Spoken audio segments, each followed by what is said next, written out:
Let's get your thoughts on what Gunlock said. You know, is there a case here to buy into the 30-year right now? Well, I disagree with this. I think what we have right now is a bit of a regime change going on in markets.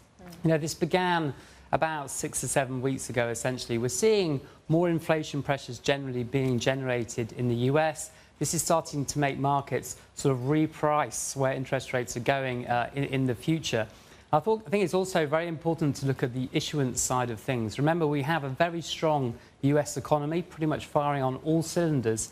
And now we have this huge injection of fiscal spending that we're getting from the government, from the tax reform, also from the new budget that they're launching as well.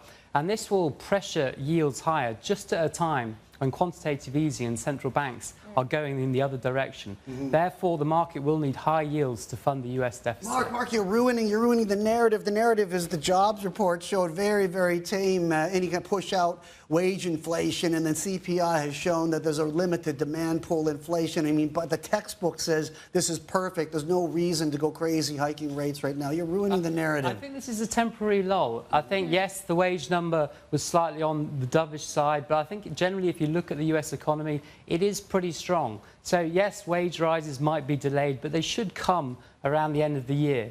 We got that inflation report yesterday. It was slightly below expectations. But how do you expect the Fed to react to this? They will see an economy still growing okay. They will think, well, we can continue on our gradual rate hikes as they go by.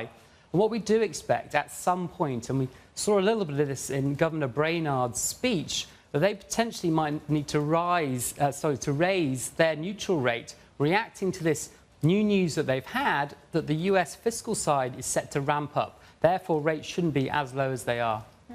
So, you know, we were saying earlier that maybe we're back to this Goldilocks scenario.